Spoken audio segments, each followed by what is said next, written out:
Thank you for watching Frank Talk on YouTube.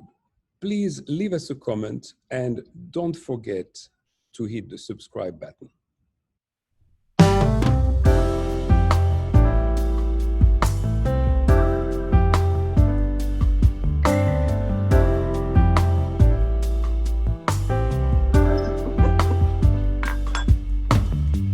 Welcome to Frank Talk. This is brought to you by the Leadership Dialogue Institute. I'm Dadon, your host today, and my co-host is Michael Danby. Welcome to you, Michael. Thank you, Albert. And we have in London, we've got Joan Ryan. Welcome, Joan. Thank you. Joan is a former member of parliament, and she's going to tell us all about her journey in a moment. And we've got Ian Austin. Hello, Ian. Hi, Albert. Good morning. Ian. Good morning to you. Good evening for me. And we're in Melbourne, of course. You're in London too, yes? No, I'm in a place called Dudley, near Birmingham, in the Midlands. In the Midlands, okay. In the industrial heartland of Britain. Okay, very good. And that's where you held your seat? That's right. This is where I live. Yeah. So it's about 130 miles northwest of London. So a very short journey for you Australians, but a long way for us Brits. And you are also a former member of Parliament, of the UK Parliament, and so also on the Labour side. And what the common denominator between the two of you is that you both quit before the last election because you protested against your then leader, Jeremy Corbyn. Okay, so I returned to the British Parliament in May 2015, having been out of Parliament for 5 years. Prior to that, I was an MP for 13 years. So I returned in May 2015. In June 2015, I was appointed chair of Labour Friends of Israel, which I considered an honour and a privilege. And in September 2015, Jeremy Corbyn became leader of the Labour Party. Given his politics, it was inevitable that we would have a real difference of opinion. His politics are of the hard left. He is anti-Israel, anti-Zionist, and I believe him to be anti-Semitic. And he opened the door to a huge influx of activists from the hard left who proceeded to try and take control of the party from the inside out, and had a large degree of success because leadership is so important. He allowed this poison of anti-Semitism to spread like a virus throughout the Labour Party and to infect it. On many occasions, I raised issues about this with him and with others who were in leadership positions in the party, and publicly had to speak out on numerous occasions. And anyone who did this, all of us who spoke up, took huge amounts of abuse for doing so. But as far as I was concerned, this wasn't a matter of policy. This was a matter of principle, of values, and was a moral imperative. And it was non-negotiable. I didn't join the Labour Party to become part of something that was anti-Semitic, that was racist towards the Jewish community, which is what anti-Semitism is. So by February 2019, we'd already been through one election with Jeremy Corbyn as leader in 2017, where we'd asked people to vote Labour, knowing that that would mean he, if he achieved a majority, would be Prime Minister. However, at that point, everybody thought he would be completely wiped out. We tried endlessly to fight this battle from inside the party, to take back the ground that this mass entryism had taken, to take back the organisation, but it proved to be impossible. And the one thing that we knew, and I say we because I mean people like myself and Ian and others who left because of the anti-Semitism and stood up to this, and we weren't in massive numbers. Many people kept quiet and kept their heads down, even though they didn't agree with him. And of course, there were those who did agree with him and spoke up on behalf of the kind of anti-Zionist, anti-Semitic policies and statements that were being pursued. But after that election in 2017, we could no longer kid ourselves that it was just a matter of electoral viability. Because what happened there was, yes, he lost, but he didn't lose anywhere near as badly as everybody expected. And he forced a situation where we had a minority Conservative government that had to do a deal with the Northern Ireland, the DUP politicians. So we could see a very present danger that we could end up with Jeremy Corbyn in the next election, which we didn't know when it would be, but we knew it had to be by 2022. We could have ended up with him leading a coalition in which he would be made Prime Minister, and we'd have an anti-Semite running the country in number 10. Well, we knew he wasn't fit to run the Labour Party, and he definitely was not fit to be our Prime Minister. So in February 2019, certain events happened. He was called out for introducing institutional anti-Semitism into the Labour Party. And that was the final red line for me when he was driving out Jewish MPs because of the abuse and the institutional anti-Semitism within the party. I left the party that week. And Ian will tell his own story, but I don't think it's any secret that he left the party that week as well. I think what we did was terribly important, and I'm very proud of what we did, because somebody had to act, had to draw back the curtain and show the British people what Jeremy Corbyn was really about, what his views and his politics were, and how poisonous and damaging they were, and that it would be a shame on our country forever should he ever become Prime Minister. And we had to do everything we could at that stage to stop that happening. And I think that had a huge impact, because when that election was called in December 2019, much sooner than we expected. So thank goodness we did act and reveal his true nature. When that election was called, the British public showed who they were, and that they are not given to supporting racism of that nature. And that's not to say that there is no racism in British society, but British people are fundamentally decent. And when given an insight into what's going on and good leadership, and I now, I think what much more important act than we could ever have known at the time. And it was a really tough and difficult thing to do. It was quite a distressing thing to do. I've been in the party 40 years. I've been a member of Parliament for almost 18 years. I've been a member of Tony Blair's government. The party was really very important to me as a political home and a means of pursuing the values and principles I believed in.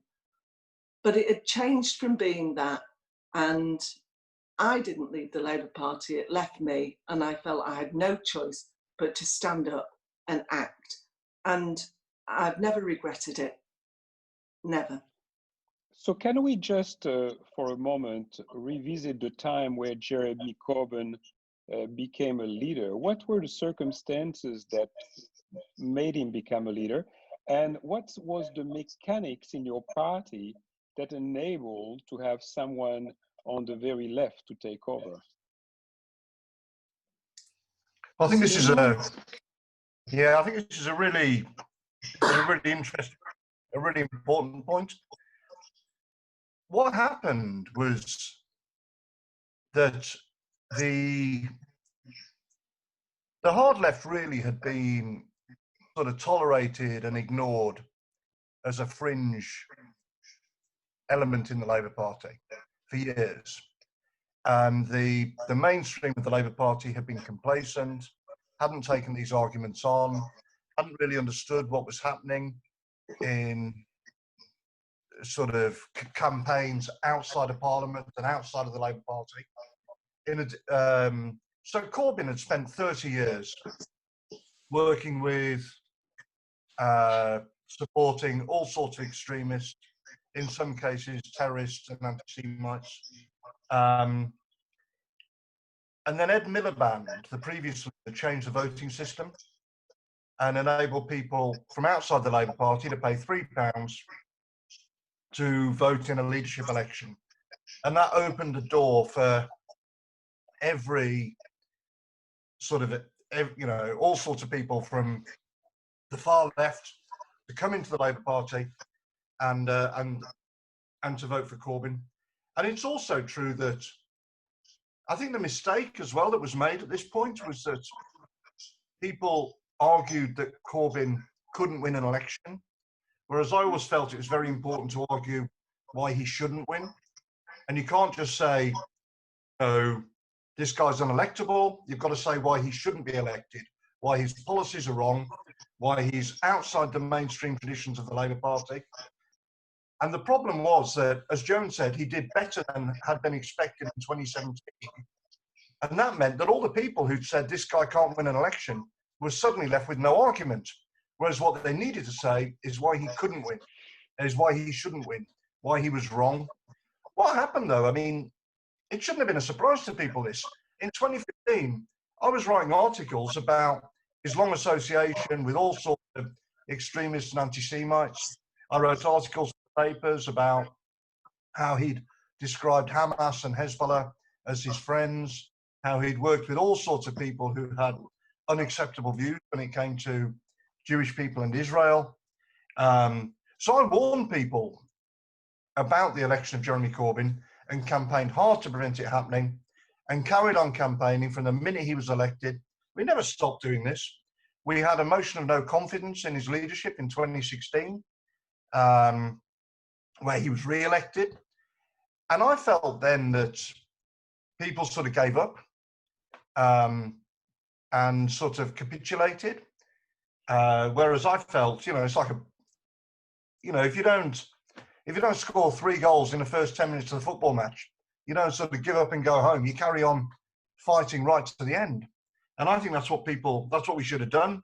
So when it came to 2019, well, look, I'll tell you this, Albert, you know, in 2018, I went on a March of the Living trip to Auschwitz, March of the Living trip to Poland, and it culminates in this huge ceremony at Auschwitz. Joan was there too. And when I was waiting to travel to Auschwitz, I was introduced to a British Holocaust survivor, sitting in his wheelchair. He'd been in Auschwitz as a teenager. And they introduced me to him, and they said, oh, you know, this is Ian Austin. He's a member of Parliament. And the guy looked up at me and he said, which party? And when I said Labour, he just said, are you not ashamed to be in the Labour Party with all the anti-Semitism? And I knew then, you know, that you've got to do much, much more about this to fight against it and to make a stand. And I knew then really that it was going to come to a point where we would have to leave. And then in 2019, as Joan says, a group of Labour MPs left. And I just thought at this point, you know, whose side are you on? What are you going to do? Now, I didn't leave. I didn't join another political party. You know, I left because, like Joan, you know, I wanted to shine a spotlight on the disgrace that the Labour Party had become under Jeremy Corbyn, and to demand that other people stood up and took action. And I think if more people had done, you know, what we did, not just in leaving, but in campaigning right the way through for 4 or 5 years against Jeremy Corbyn, if people had done that, maybe the disaster of the election result for Labour could have been averted. Maybe Labour would have had a sort of more reasonable mainstream centrist leadership sooner. You know, maybe the election wouldn't have taken place at all. Who knows? But the fact is, I think too many people in the Labour Party left this for other people to sort out. They wanted the public to answer the question that they weren't prepared to answer themselves. And in politics, I think, you know, you put yourself forward for a position of leadership, and you can't ignore these problems. You've got to be able to deal with it. You've got to be able to deal with it yourself. For someone like me, you know, my dad came to Britain in 1939 as a 10-year-old refugee from what was then Czechoslovakia, and his mum and sisters were murdered in Treblinka. And I grew up here in Dudley, listening to my dad tell me about the Holocaust, talk to me about racism and prejudice. And I joined the Labour Party as a teenager to fight racism. And I couldn't believe that 35 years later, I would end up leaving it to fight racism too. So this was just as for Joan. You know, we'd spent our lifetimes in the Labour Party, served at a local level as councillors, as members of parliament, as government ministers. The idea that we would have to do this because we were so appalled at what had happened was really shocking, really, really shocking. It's very emotional, really. That there aren't usually people like you two in politics. It's to do something like this was so ethical, so strong, and you know, you stand like titans above the midgets who didn't do anything. And people should remember your names and be grateful to you for a long, long time, And it's a tragedy for the people of Britain too, because they had no alternative when the election came last time. And it was an amazing result, Ian. The worst election result since 1935. And it just shows you that the British people are good people, and many of them thought like you. There aren't that many Jewish people in Britain, but I understand, Ian, in the north of England, that in average working class constituencies, there was an element who, if you door knocked them, they said at the door, no, Jeremy Corbyn is too extreme. The anti-Jewish stuff was mentioned. That is an amazing, amazing story that many of the journalists with their politically correct stories about the elections and Brexit fail to tell. I'd like to hear more. And that was the overwhelming response, Michael. That was the overwhelming answer on the doorstep. All the MPs were coming back saying that as they were campaigning, that it wasn't just Brexit, which is what Jeremy Corbyn wanted to tell us, that it wasn't that people were saying, I can't vote for Jeremy Corbyn, I'm not voting for Jeremy Corbyn. What most of the MPs said is he was toxic on the doorstep. And I just look now at, you know, the opinion polls now, and I know we're in a very strange time with a national, international pandemic crisis, but you just look at the numbers coming back for Keir Starmer, the poll ratings, his personal rating and the party's rating, and he has hugely closed that gap. Imagine if we'd have had a much more moderate centre ground, centre left leader, or someone who looked and sounded like a leader, and, you know, espoused the kind of principles and values that people could support and relate to. Yes, this could have been averted, because I think huge numbers of people did not want to vote for Boris Johnson, but they were left with this terrible choice. So, you know, as much as they didn't want to vote for Boris Johnson, they couldn't vote for Jeremy Corbyn. I think that was a disaster for the Labour Party, but it would have been a much bigger disaster for the country had Jeremy Corbyn been elected. So, Michael, look, it's a great thing about Britain, Michael, that you know, that people did vote against racism and did vote against extremism.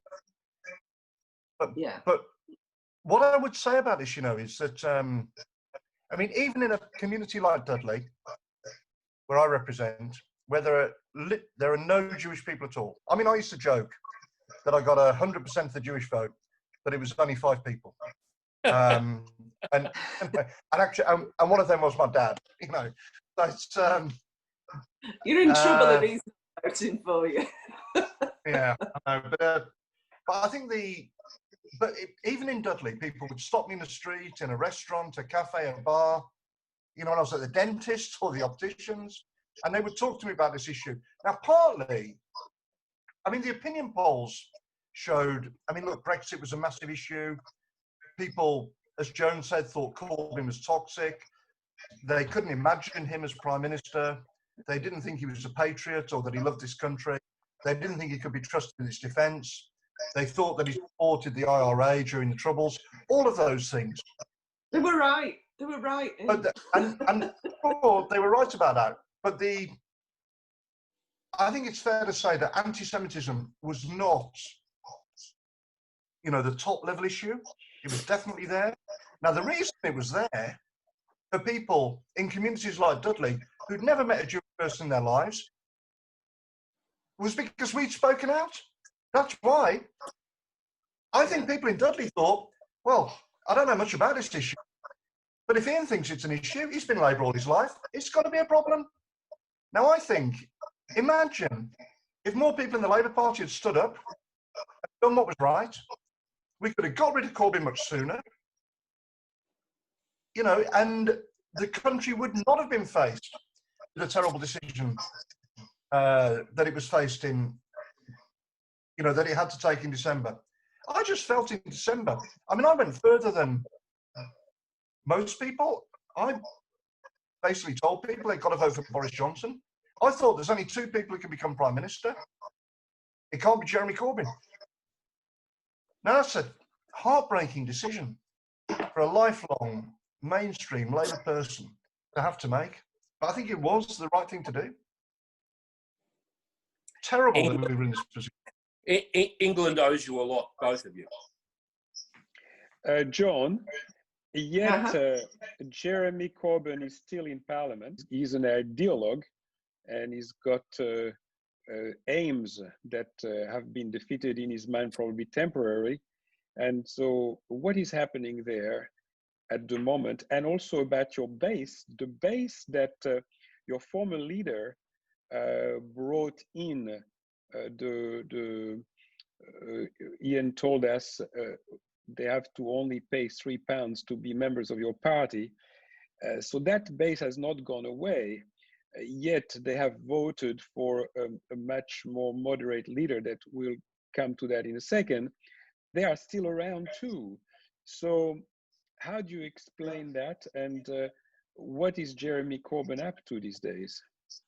Well, Jeremy Corbyn is still a member of Parliament, but representing his constituency. So he's a backbencher. He has no position within the Parliamentary Labour Party. But like Ian said, Jeremy Corbyn has long been a member of this kind of hard left group in Parliament that's called the Campaign Group. So his politics are nothing new. I mean, I think for MPs like Jeremy Corbyn and those few who are in the Campaign Group, I think that their politics are completely, their values and their principles completely out of step with being a member of the Labour Party. They don't have the same fundamental principles, and we tolerated them, but they are intolerant, and we shouldn't have done. Action should have been taken long ago. Ian's right, they were viewed as cranks, they're seen as a very marginal on the periphery, but of course as soon as they got hold of the leadership, we then saw how dangerous they are. Now they are still there, and his immediate reaction to that devastating defeat was not to try and understand it, was not to hear that message, was not to question his own politics, but it was to claim that there had been a conspiracy theory within the Labour Party, that he'd been stabbed in the back by the staff, that people had accused him of being anti-Semitic, which was a complete smear as far as he was concerned. He's still saying that, as we know. He's just done his first interview with Middle East Eye, and he's claiming that, you know, he never was anti-Semitic, and that whatever the findings of the ongoing investigation, which I'm sure we'll come to shortly with the Equality and Human Rights Commission that that they are not independent. Now, this is because he fears their findings, so he wants to get in first and say, you know, that they're not independent of government. They are independent of government. So his response is to double down on his views, not to question them or to in any way give any credence to the views of the British public. I would say that a lot of the people who joined the Labour Party, you know, they were very large numbers. We ended up with the biggest political party, certainly in Europe, but possibly wider. A lot of those people who joined are not kind of ideologues like Jeremy Corbyn. What they've seen is, you know, a coalition government with the Tories in charge from 2010, and lots of things happening because of the policies of austerity that made life very hard for people. And a lot of those who joined, and certainly a lot of the young people, I think, saw Jeremy Corbyn as bringing a kind of message of hope, a vision, of the possibility of change and change for the better. They saw what he was trying to project, not what he really was, which is why I think it was so important that we drew back that curtain and showed who he really was. Now, a lot of those are still in the party, and that's fine, because I think, you know, they can be guided away from those kind of politics. But equally, there are still very, you know, significant numbers of those who would follow his kind of politics. They're still there and they're still fighting away.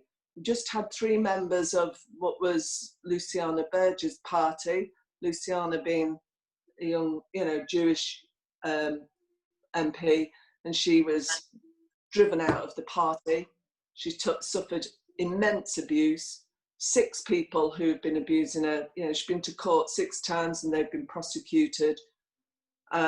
So the idea that these are just smears, you know, no, they weren't.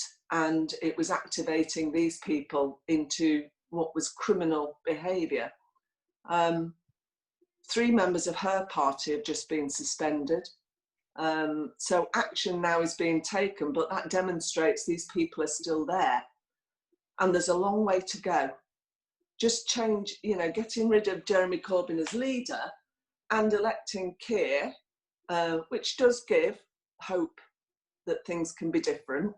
It is a positive move. It's a step forward, but that doesn't solve the problem overnight, because this runs deeper. As we've said, they've been there in the party for a very long time, and now all of those MPs and everybody else who kept their head down, they need to get their head up now, and they need to stand up to this and root it out. Keir Starmer said he'll tear anti-Semitism out by its roots, and that's absolutely what's got to happen. And he, you know, thus far, he's done all the right things and he's said the right things, but there's an awful lot more to be done, and he will have to lead that. The thing I'm waiting for is the findings of the Equality and Human Rights Commission investigation, which is the, you know, the only other political party ever investigated by that commission, which is a statutory body with legal powers of enforcement. The only other party ever looked into was the British National Party, a fascist party. So that shows you how serious and how disgraceful and what a stain on the Labour Party that, given all the evidence submitted to them, they decided to launch a formal investigation. Keir Starmer has said he'll implement all their recommendations. We just have to hope those recommendations go far enough. We have had a new General Secretary appointed, a guy called David Evans, and I would very much endorse his appointment. That's a very good signal. So we're hopeful of the way forward, But like we've always said, actions speak louder than words. And just to say, Albert, you can't become a member of the party for £3. That's now been changed anyway. I think but what it gave them was the right to vote in the leadership election. A crazy move, a crazy move. It's now, I think, £25. So it's actually, for most people, cheaper to join and do it on monthly payments than do that. So, Joan, before I turn to the Equality and Human Rights Commission investigation, can I just drill down about the election with Ian? So, Ian, there is polling evidence, not just anecdotal stuff that all of the MPs picked up, that amongst the people who switched against Corbyn, particularly in the north, it was that extremism, anti-Zionism, anti-Semitism, the fact that that working class people didn't feel he was in accord with sort of the patriotic stance of previous Labor MPs, that's there, that you could palpably pick up in the post-election polling of why people did what they did. Yeah, that's completely right.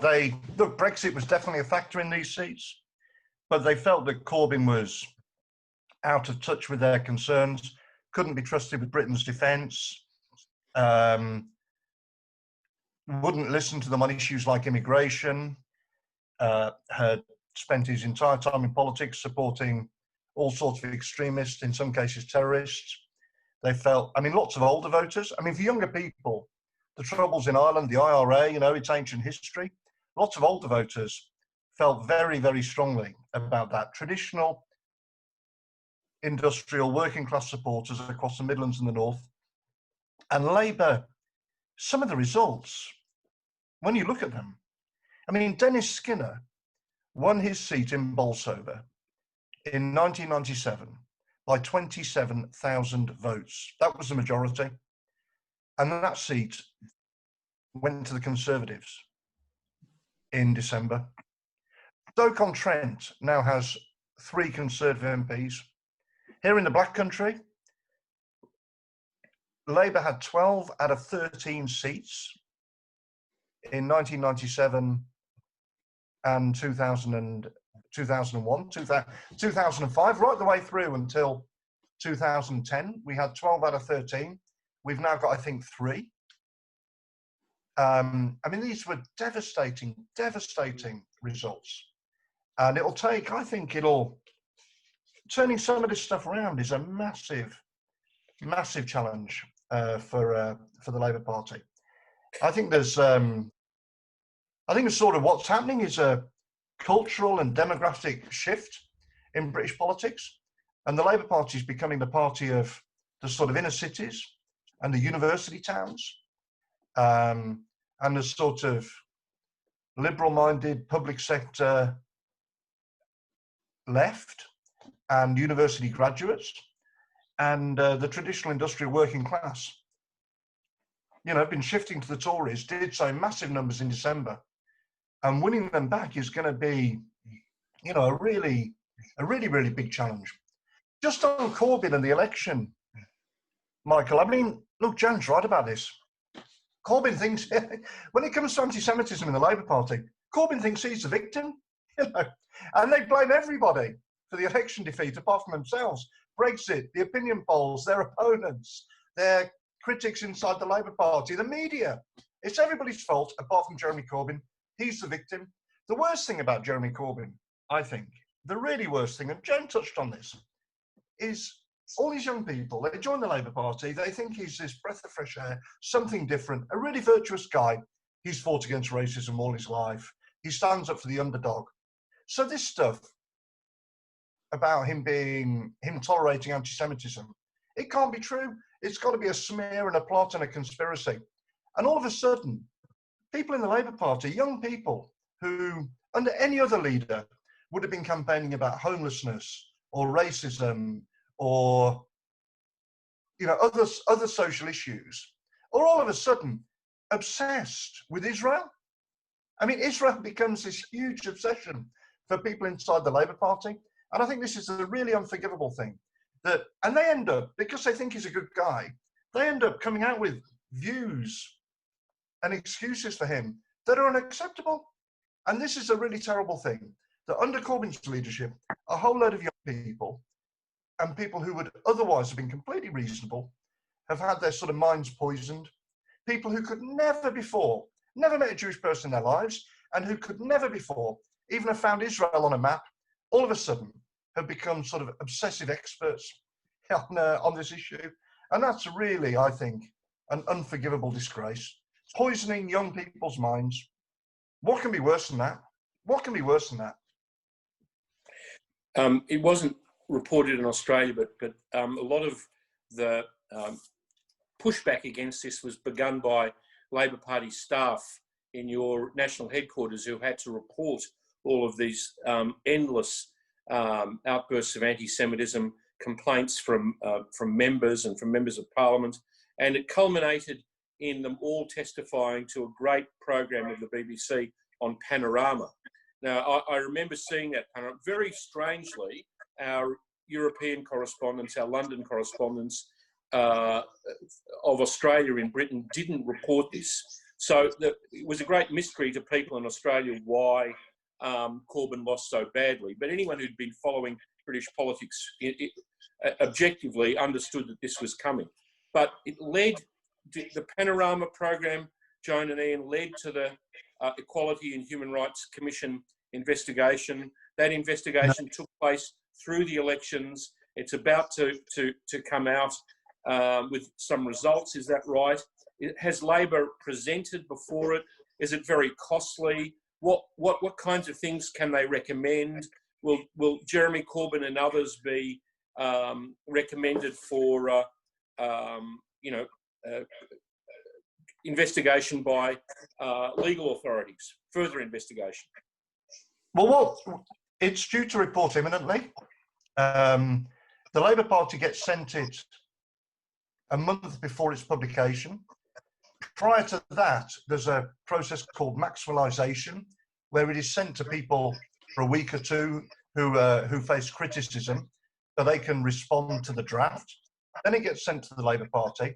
Now, at this point, the Labour Party could enter into an agreement with the EHRC where the report is kept private, and the Labour Party agrees to make the changes that the EHRC is asking for. I don't think that'll happen.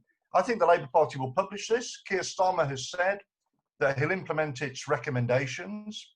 I think that what's likely to happen, I'm not sure that it will use the phrase institutional anti-Semitism, because that's not really the language that the EHRC uses. So we'll need to look very carefully at its findings and its recommendations. But we're expecting it pretty quickly. The EHRC can demand, it has the legal power to demand changes in the way an organisation is run. That's really the authority that it has. The key thing about this, what a disgrace it is that a political party with a proud history and a fine track record of fighting racism and fighting for equality, that introduced all this legislation, has become the first political party in history to be subject to a full inquiry by the Equality and Human Rights Commission. That is a complete and utter disgrace. And last week, as Joan says, Jeremy Corbyn did his first major interview since the election defeat, and he was asked about the HRC, and he said that it had its funding cut by the Conservatives, and that it had been made less independent by the Conservatives. So he's clearly trying to sort of get his retaliation in first, and suggest that it's somehow. He said that the EHRC had become part of the machinery of government, as if this whole thing is another sort of plot and a conspiracy against him. So he's still, classic hard left, isn't it? About this. Classic hard left. Everything's a conspiracy. They're all out to get me. I've been stabbed in the back. This is always their, port of call in a storm. never to face up to the reality. I think in terms of the Panorama programme, Michael, you know, we should pay tribute to John Ware, who went inside the Labour Party and got these interviews. I've met with John a number of times, and I think he did a huge service. And all of those, you know, those of us, this small group who left the Labour Party and cited anti-Semitism, racism against Jews as the reason why. You know, he did us a huge favour in making sure that that action we took didn't just, you know, disappear into the general ether, into the political life, didn't just, that he refocused a huge amount of attention on it by talking to the staff. But what a disgrace that these young members of staff who, you know, commit hours, 2/3 of every day to working for the Labour Party, way beyond, you know, above and beyond their paid work, really committed youngsters, you know, all of them probably mostly under the age of 30, 35, some of them younger. No duty of care on behalf of Jeremy Corbyn and the leader's office, treating these young people in such a way, preventing them doing their job, trying to make them implement, you know, ways of working that were clearly, you know, counter to any equalities legislation. And some of these young people were pushed to the degree that they had mental health issues, even considered suicide. That was Jeremy Corbyn's Labour Party. How could anybody ever defend that? And his response is to just say it was a smear, they were all against him, he was stabbed in the back. He should get down on bended knee and apologise for doing that to those young people who were giving their all for the Labour Party. It's an utter disgrace. It's indefensible behaviour on behalf of anybody. And I frankly don't think he's fit to be a member of Parliament, never mind leader of the party or Prime Minister of anything. He should hang his head in shame. What's the way back? For you two, is Luciana Berger going to rejoin the Labour Party? Is Keir by himself and people who are there at the moment enough as it is? What's his views on Israel and the Jewish community? Does there need to be a process beyond this EHRC that of personal reconciliation that he initiates with people like you and Berger and the Jewish community? Well, look, I think he's clearly a massive improvement on Jeremy Corbyn, but that's not a very high bar.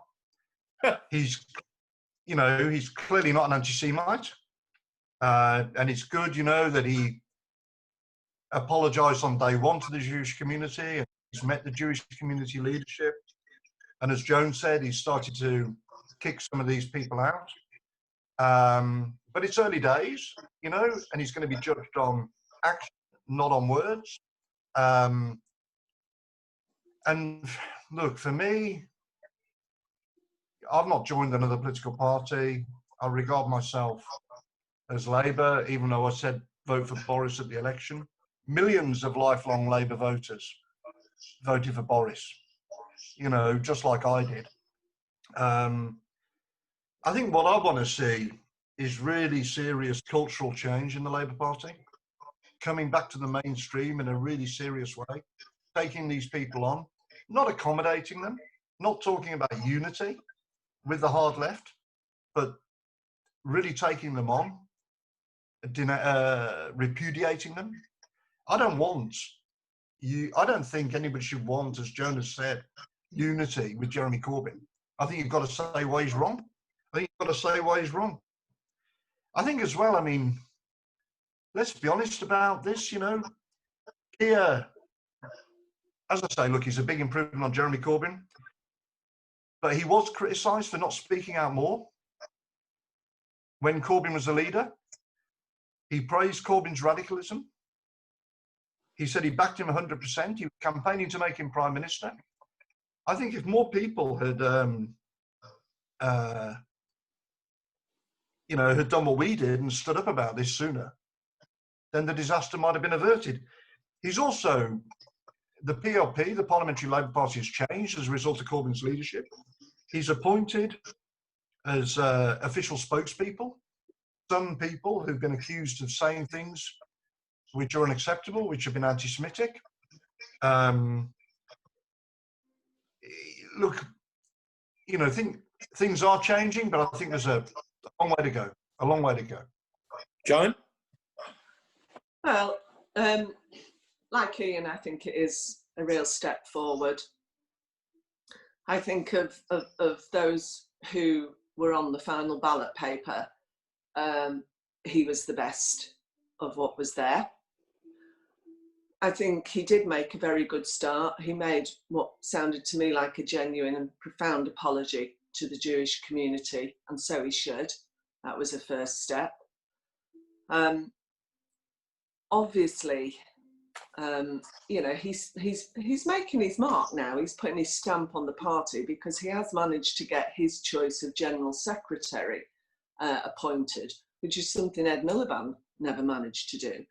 And I think the organisation is changing quicker than the politics in the party at the moment.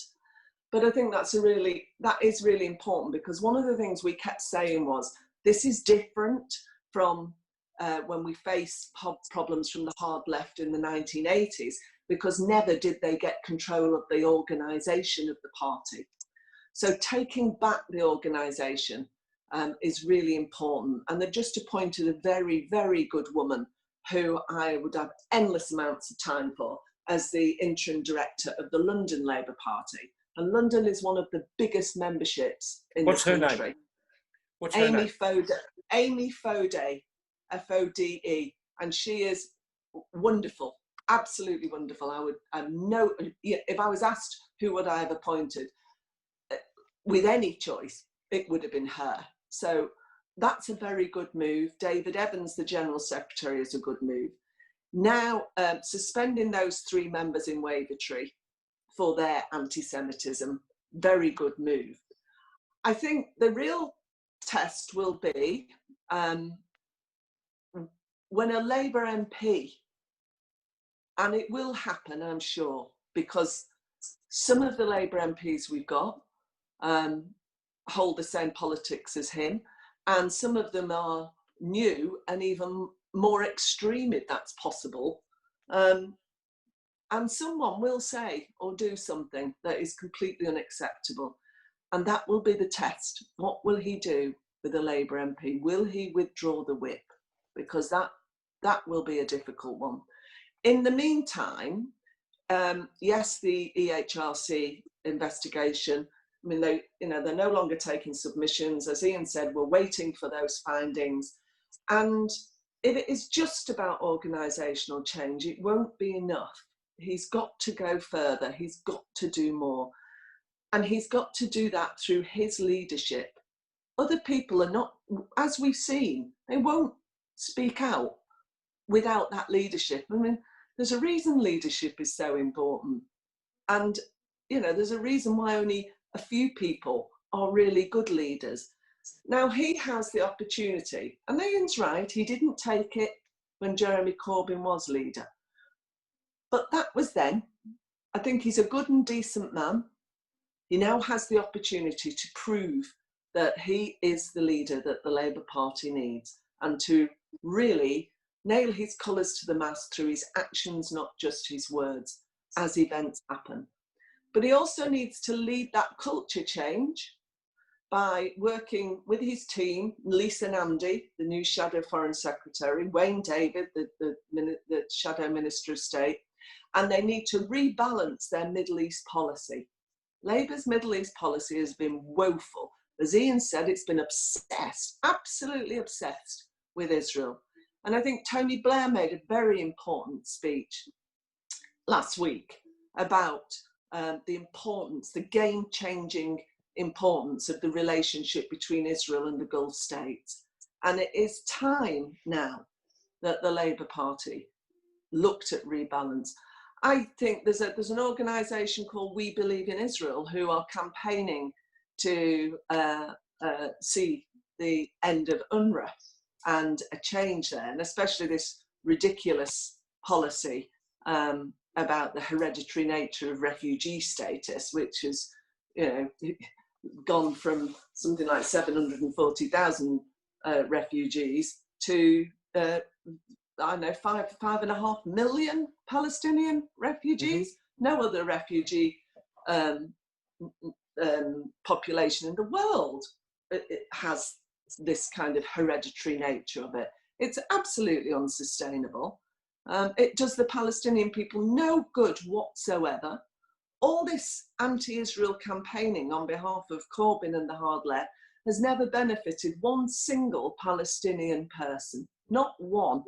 We want to see two states, and we want a policy from the Labour Party that commits itself to that and does it wholeheartedly and puts its voice behind that, doesn't keep trying to identify Israel, the only democracy in the Middle East, as some kind of evil entity. And I finish on this note. If we ever needed to know anything else about Jeremy Corbyn, the fact that when the Labour Party was finally allowing its National Executive Committee to decide to sign up to the international definition of anti-Semitism, the IRA definition, Jeremy Corbyn, as leader of that party, the party that should be the very bulwark against anti-Semitism, he turns up to the meeting, and the only thing he wanted to do, he wanted to get an amendment attached to that international definition that said it's not anti-Semitic to say that Israel is a racist endeavour. Yeah, we rest our case. We look forward to the future, but Keir Starmer has got a lot to do, but it's so, so important. Which country wants its official opposition to be a lame duck, or even worse, a racist party, but a lame duck that cannot hold the government to account and has no prospect of becoming a government? So we need the Labour Party. We really need it to reform itself culturally, policy-wise, as well as organisationally. Symbolism is very important in politics, and I want to throw a bit of a verbal bomb in here. If I was President Trump, I would have sent Air Force One to Minneapolis and picked up George Floyd's brother, brought him back to the White House and stood there and empathised and tried to get people to stop rioting and demonstrating. Should Sir Keir ask the 12 of you who resigned to come to Westminster and, in a gesture of reconciliation, get you to rejoin? I think we're not at that point. It's a bit difficult, isn't it? There needs to be. I was going to say that it's not about, look, it's not about what he says to me and the others. I think it's about, is there going to be a really serious cultural shift in the Labour Party? Is there going to be really serious leadership that drives out the extremists, takes them on, explains why they were wrong, and reclaims the party for mainstream, for mainstream politics? I think that, I think there needs to be change amongst the staff, because under Corbyn, officials who allowed this poison to fester, they've got to be forced out. There's got to be a new complaints process. There's got to be a proper training program that has the support of the Jewish community. We've got to get to a point where they don't just kick out the racists, but the membership understand why they've been kicked out and agree, support that. I think all the complaints that were brushed under the carpet under Corbyn, they've got to be reopened and dealt with properly. I think that MPs who have said and done things which are anti-Semitic should be suspended and have the whip withdrawn. I think all candidates for public office, for local councils, for parliament, for the party's National Executive Committee, should be required to sign up to the IRA definition of anti-Semitism. I think we've got to see an end, as Joan says, to this endless demonisation and obsession with Israel. So I think all this has got to change. And then, in addition to all that, There've got to be mainstream policies on the economy that repudiate the extremism we saw from John McDonnell.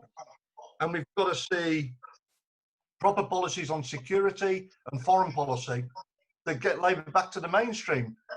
And I would like to see, I mean, look, I think Luciana Berger should be back in Parliament, of course, right? If she wants to. Or Louise Ellman. Maybe Keir can put her in the House of Lords. Someone like Ruth Smeeth or Luciana should be invited to stand in the first by-election that comes along in a Labour seat. So I think it's early days, right? And we've had the coronavirus crisis, all of that. But I think if Keir Starmer does some of these things, then I think that will show the sort of change that's required. It is the case, Michael, that Keir Starmer, I know that he phoned on the day of the announcement that he'd been elected Labour leader. He phoned Ruth Smeeth and Louise Ellman. Of course, Ruth never left the party, but Louise did. And he said to Louise that he wanted the Labour Party. He wanted to create a Labour Party that Louise Ellman and people would feel comfortable rejoining, where she felt welcome and valued. So he has done some of that. I mean, some members, that's good, isn't it? That's a good sign, and that is symbolism. But he's not made, a lot of people don't know that.